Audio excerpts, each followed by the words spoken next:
Hi hello నమస్తే welcome to from the kitchen. ఇవాల్టి recipe వచ్చేసి సేమియా కీర్ అండి. ముందుగా స్టవ్ ఆన్ చేసుకొని బౌల్ పెట్టుకొని అందులో 2 స్పూన్స్ ఆఫ్ గీ వేసుకొని డ్రై ఫ్రూట్స్ని బాగా వేయించుకోవాలి.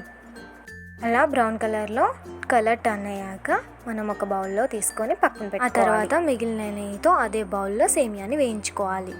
వీడియోలో చూపిస్తున్నట్టుగా వేగాక ఒక బౌల్లో తీసుకొని పక్కన పెట్టుకోవాలి. మళ్ళీ అదే బౌల్లో 2 కప్స్ ఆఫ్ వాటర్ వేసుకొని మరిగించుకోవాలి. మరిగిన తర్వాత అందులోనే మనం వేయించుకున్న సేమియాని వేసుకోవాలి.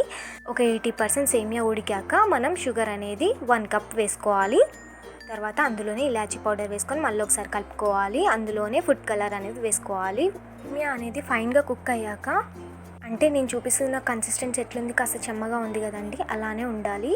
అంతకన్నా ఎక్కువగా ఉడికించొద్దు, ఎందుకంటే చల్లగా అయినాక గట్టిగా అవుతుంది. చూసారు కదా, సేమియా కేసరి రెడీ అయినట్టే. సో నా వీడియోస్ మీ దగ్గర రావాలంటే please like, share and subscribe my channel. Thank you for watching.